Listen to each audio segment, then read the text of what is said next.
على أهل البدع والأهواء، أهل البدع العقائدية وأهل البدع السياسية. أنا أقول بيننا وبينكم السلف، بيننا وبينكم الكتب، كان فيقول البدع بيننا وبينكم. الحمد لله رب العالمين، والصلاة والسلام على المبعوث رحمة للعالمين وعلى آله وأصحابه ومن تبعهم بإحسان إلى يوم الدين. Amma ba'd. Pertemuan terakhir kita telah mengambil 3 dari syurut la ilaha illallah, yaitu yakin, ikhlas, dan as-sidq. Kita masuk pada syarat yang kelima.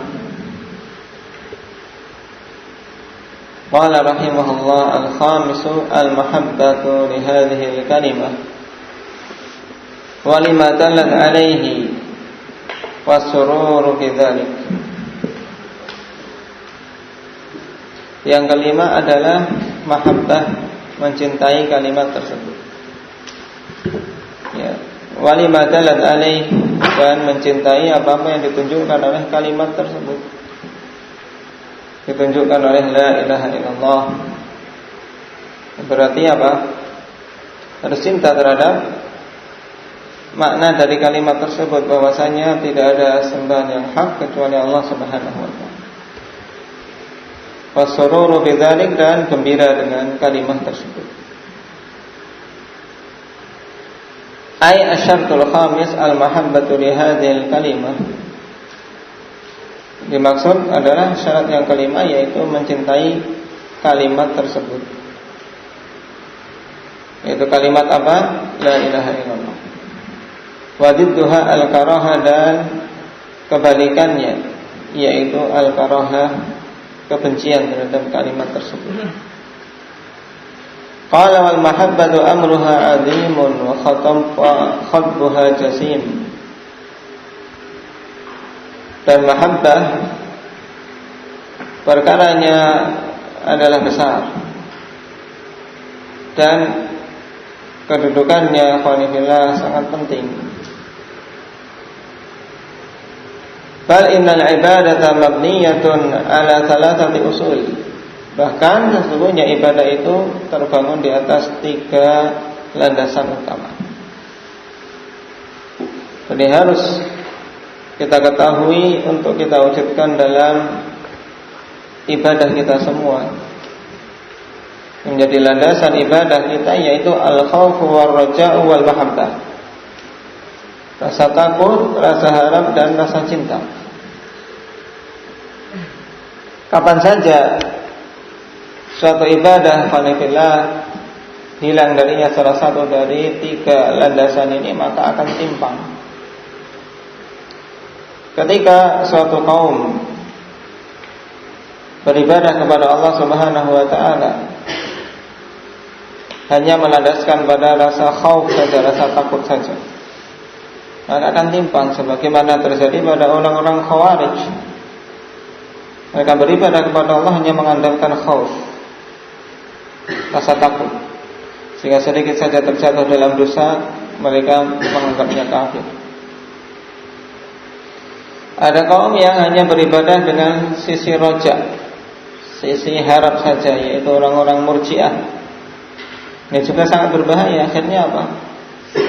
Menganggap ya dosa-dosa ini tidak punya pengaruh dari dalam keimanan. Kaum yang lain beribadah hanya mengandalkan mahabbah. Tidak ada rasa khauf, tidak ada rasa harap. Bahkan mereka menganggap kalau rasa takut kepada neraka, kemudian rasa harap mendapatkan surga, ini mengurangi nilai ibadah. Mereka orang yang beribadah karena takut dari neraka Allah, ini ibadahnya pencuri.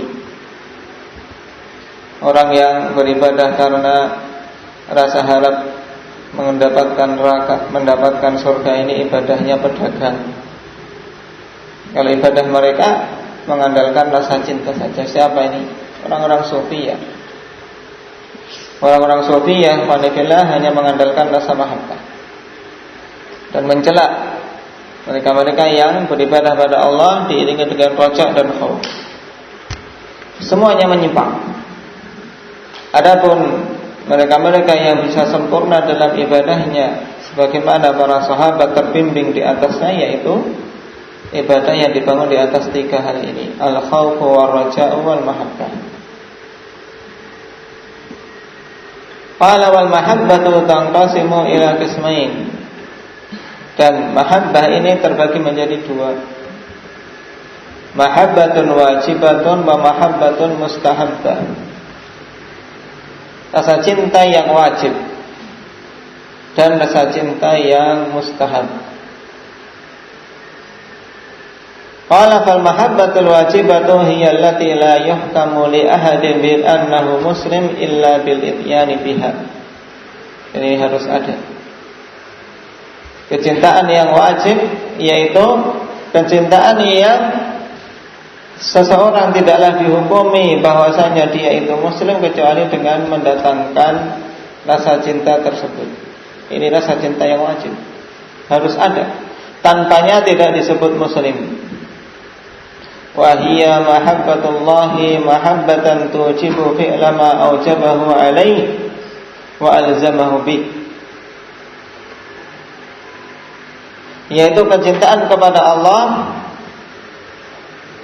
dengan bentuk kecintaan yang mengharuskan dia untuk melakukan apa-apa yang Allah wajibkan dan Allah tetapkan untuknya. Wa taraka ma harramahu alaihi. Baik. Wa taraka ma harramahu alaihi, dan mengharuskan dia untuk meninggalkan apa-apa yang Allah haramkan. Ini mahabbah yang wajib. Jadi mahabbah yang harus ada ini yaitu suatu mahabbah khonifillah yang mendorong pelakunya untuk melakukan apa-apa yang Allah wajibkan dan meninggalkan apa-apa yang Allah haramkan. Karena dorongan terbesar untuk mewujudkan hal itu ya sifat mahabbah. Fa in akhalla bidzalika kullihi aw bima la yadkhulul islamu illa bih falaysa bimuslim. Maka apabila terluputkan semua itu, yaitu terluputkan sifat mahabbah yang wajib ini, aw bima la yadkhulul islamu illa bih, atau dengan apa-apa yang Islam itu, yang seseorang tidak akan bisa masuk ke dalam Islam kecuali dengannya, maka dia bukan muslim.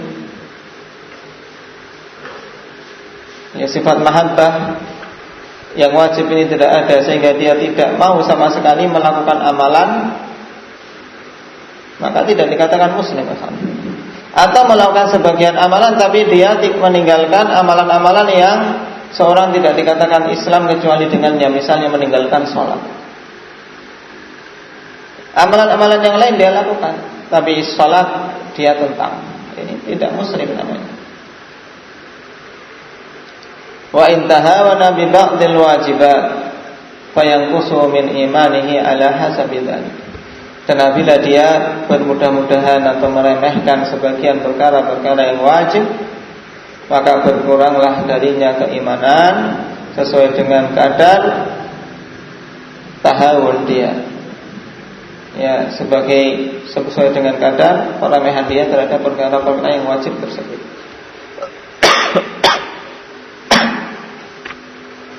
Ini mahabbah yang wajib.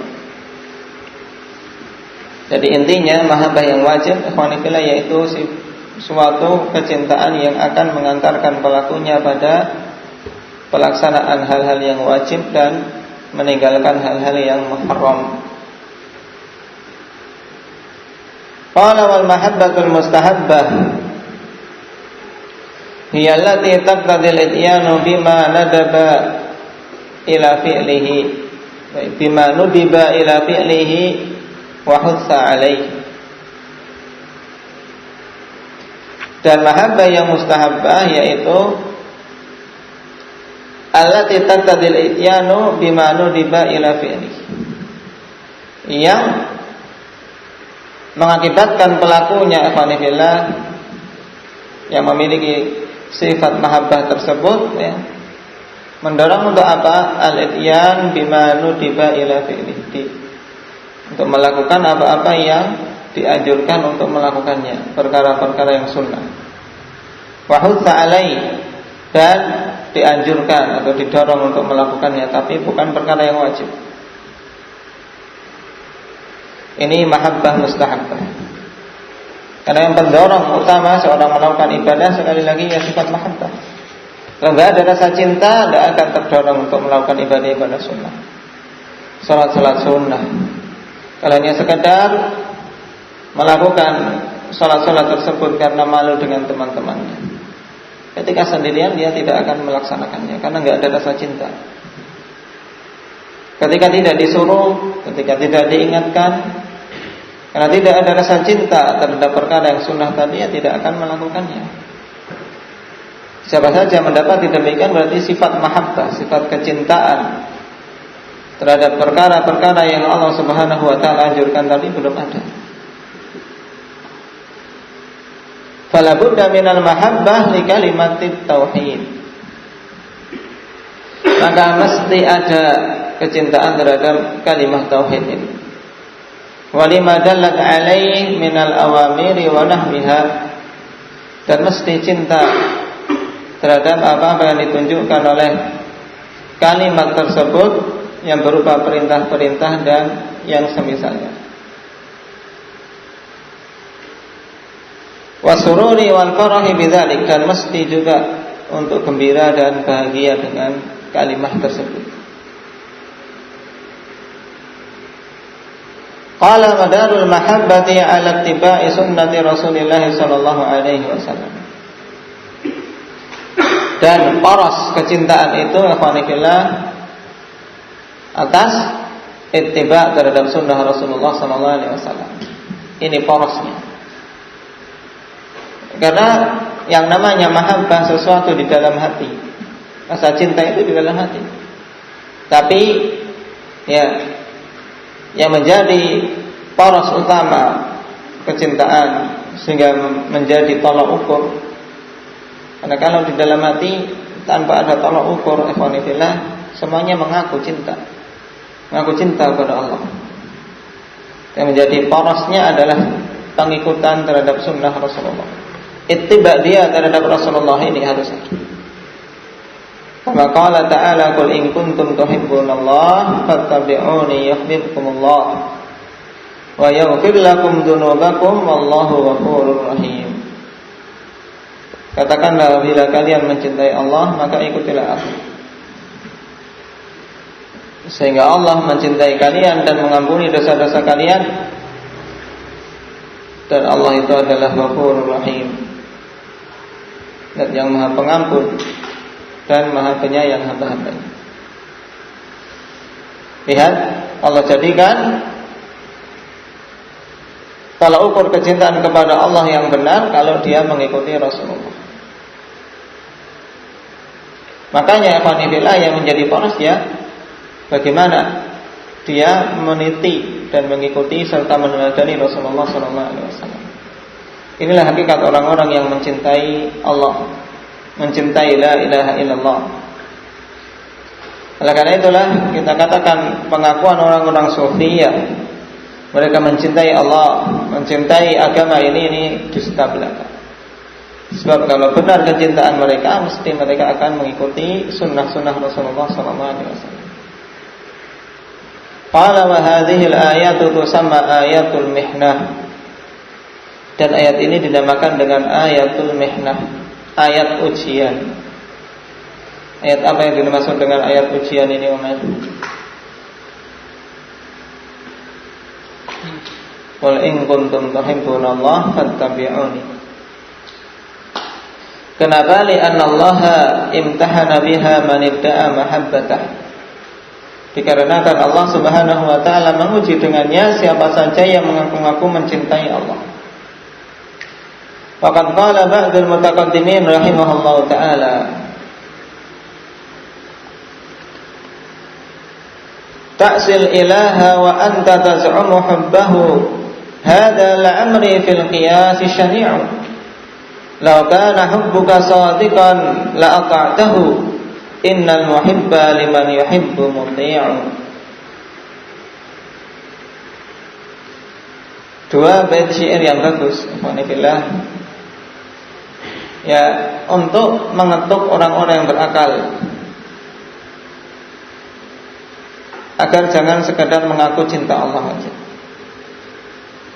Dia katakan ta'sil ilaha wa anta taz'um hubbahu. Engkau bermaksiat kepada Allah dalam keadaan engkau mengaku, ya, atau menganggap mencintai Allah. Hadza la'amri fil qiyas syani'u. Hal ini sungguh, la'amri ini jaro, yakni penggunaan hal tersebut alhamdulillah. Nah, berdasarkan kebiasaan orang-orang Arab, tapi tidak dimaksudkan adalah bersumpah dengan umur, bukan, tapi untuk penegasan saja. Yang demikian ini sungguh fil qiyas syani'u, perkara yang sangat parah dari sisi qiyas, dari sisi kesalahan. Dalam qiyas itu merupakan perkara yang sangat parah kesalahan. Bermaksiat kok mengaku cinta kepada yang dimaksiati. Lau kana hubbuka shadiqan la ata'tahu. Seandainya kecintaanmu itu benar, maka sungguh engkau akan mentaatinya. Innal muhibba liman yuhibbu muti'u. Karena sungguhnya orang yang mencintai terhadap yang dicintai itu akan mentaati. Ini mesti. Mengaku cinta Allah, ya, logikanya harus taat kepada Allah. Wal maqsudu annal mahabbata syartun fa idzan tafat intafal masyrut. Dan maksud dari ini semua bahwasanya mahabbah ini adalah syarat di antara syarat-syarat la ilaha illallah. Apabila tidak ada kecintaan, maka berarti apa? Tidak ada la ilaha illallah padanya.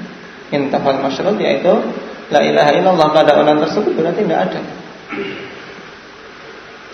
Dan pada syarat ini, ikhwanifillah, pada syarat mahabbah terkandung di dalamnya juga kebencian. Kalau mencintai Allah berarti wajib membenci selain Allah yang diibadahi. Oleh karena itulah para ulama yang menyatakan adanya 7 syarat dari la ilaha illallah, mereka tidak menyebutkan syarat bara'ah minasyirki wa ahli, berlepas diri dari kesyirikan dan pelakunya. Kenapa? Karena hal itu sudah dicakup pada syarat mahabbah. Nah, jadi pada syarat mahabbah terkandung di dalamnya apa? Kalau mencintai Allah berarti harus bara'ah min kulli ma yu'badu min dunillah, dari semua yang diibadahi selain Allah. Namun dikarenakan tidak semuanya bisa memahami hal ini, sebagian ulama akhirnya menyebutkan tersendiri menjadi 8. Ini sebab perbedaannya, ikhwanillah. Sebagian ulama menyebutkan 8 dengan tambahan bara'ah minasyirki wa ahli. Kenapa? Karena untuk mempermudah, sebab sebagian manusia tidak semuanya paham bahwasanya bara'ah itu sudah tercakup dalam syarat mahabbah. As-sadis al-inqiyadu bihuquqiha. Al-inqiyadu bihuquqiha wa hiya al-a'malul wajibah ikhlasan lillahi wa talaban limardati, yaitu inqiyad, tunduk untuk melaksanakan hak-haknya, yaitu hak-hak dari la ilaha illallah. Yang dimaksud dengan ketundukan untuk melaksanakan hak-hak tersebut apa? Wahiyal a'malul wajibah, yaitu melaksanakan amalan-amalan yang wajib sebagai konsekuensi dari la ilaha illallah, ikhlasan lillahi wa talaban limardati,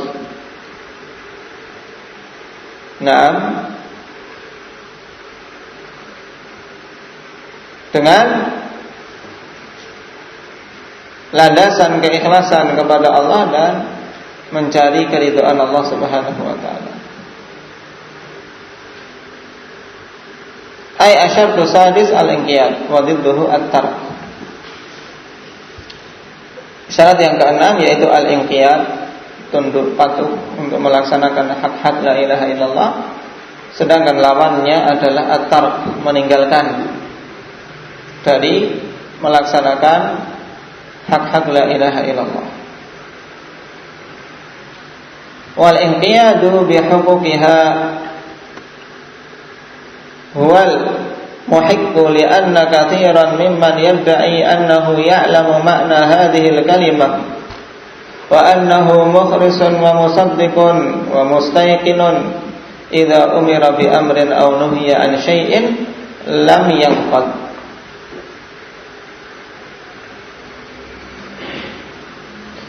Inqiyad, ketundukan dan kepatuhan terhadap hak la ilaha illallah, panitilah,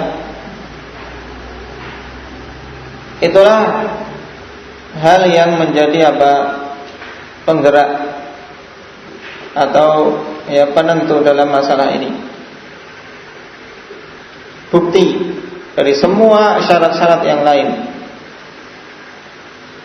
Kenapa? Karena kebanyakan dari orang-orang yang mengaku-ngaku mengetahui makna la ilaha illallah, mengaku ikhlas, mengaku jujur, mengaku yakin, tapi idza umira bi amrin aw nuhiya an syai' lam yanqad. Apabila diperintahkan dengan suatu perkara atau dilarang dari suatu hal, dia tidak mau segera mematuhinya.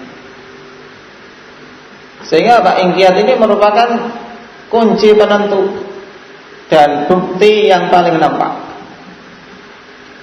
terhadap keberadaan syarat-syarat yang lain. Wa bayanu butlani dakwah, dan sebagai penjelas tentang kebatilan pengakuannya tersebut. Kalau diperintah tidak mau tunduk, bagaimana dikatakan dia menerima dan jujur dalam mengucapkan la ilaha illallah? Li'annahu law kana shadiqan wa mustayqinan wa muhibban haqiqatan lanqada bi huquqi hadhihi al-kalimati dhahiran wa batinan. Sebab seandainya dia itu betul-betul jujur, yakin, mencintai secara hakiki, maka sungguh dia akan tunduk dan patuh terhadap hak-hak kalimat tersebut secara zahir maupun batin. Ikhlasan lillah, dalam keadaan ikhlas kepada Allah, dan wa talaban limardatihi, mencari keridhaan Allah Subhanahu wa taala, wa khaufan min ghadabihi wa iqabihi, dan takut dari kemurkaan dan hukuman Allah Subhanahu wa taala. Ini penting ikhwanillah, ketika kita mengetahui syarat al-inqiyad.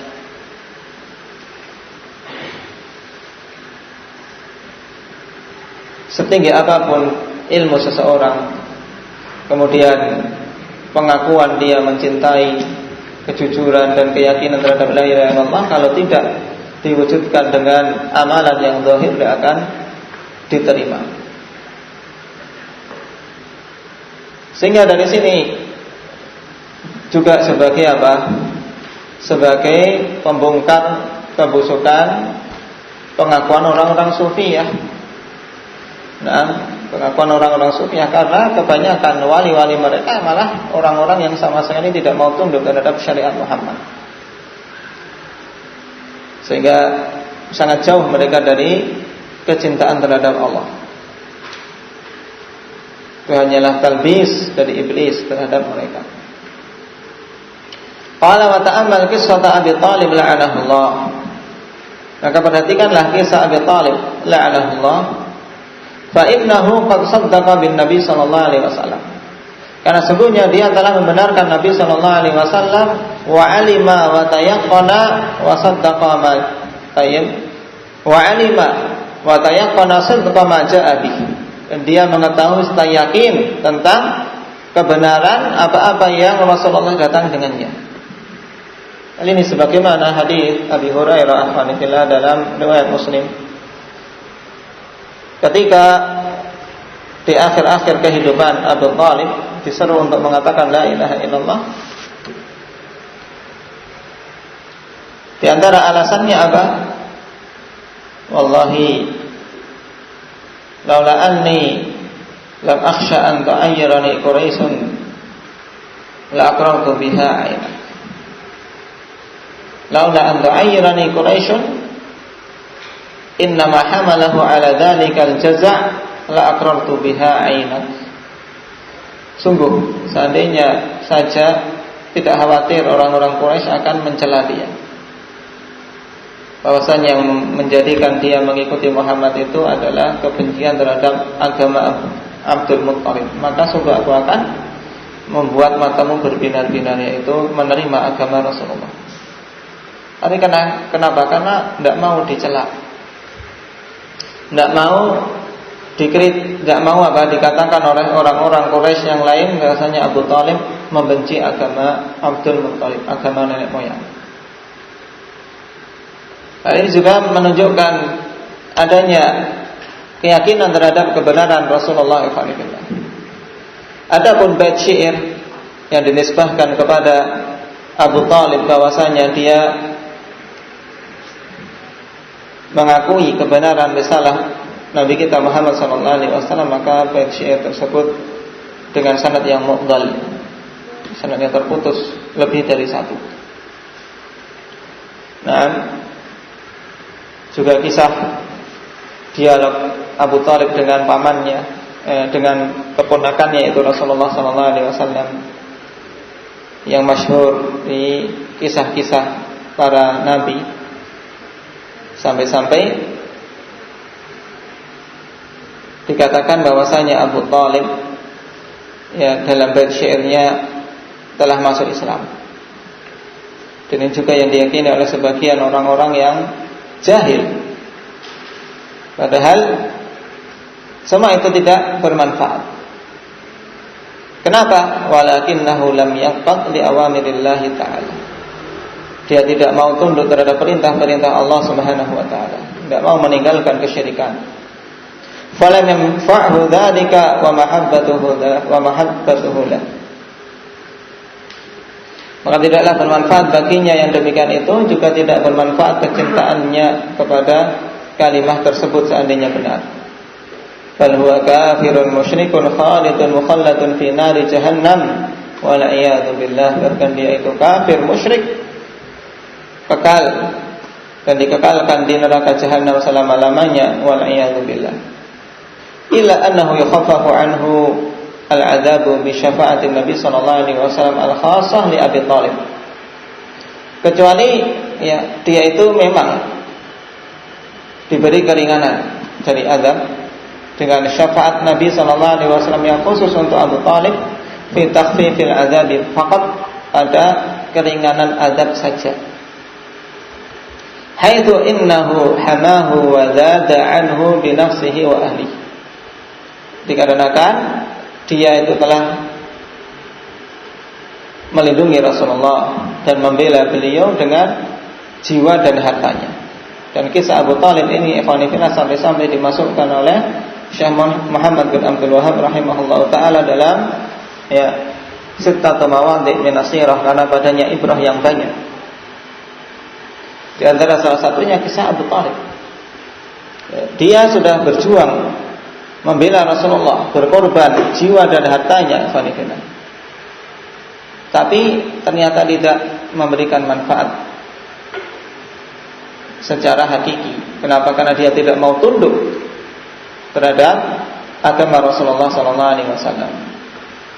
Padahal wakana yahutuhu wa yansuruh adalah dulu beliau yang melindungi Rasulullah dan menolong beliau. Fayaj'alu fi dhahdahin min nar yablughu ka'baihi yaghli minhu dima'u. Maka hukuman bagi Abu Thalib ini yang telah diringankan oleh Allah sebagai bentuk pemuliaan kepada nabinya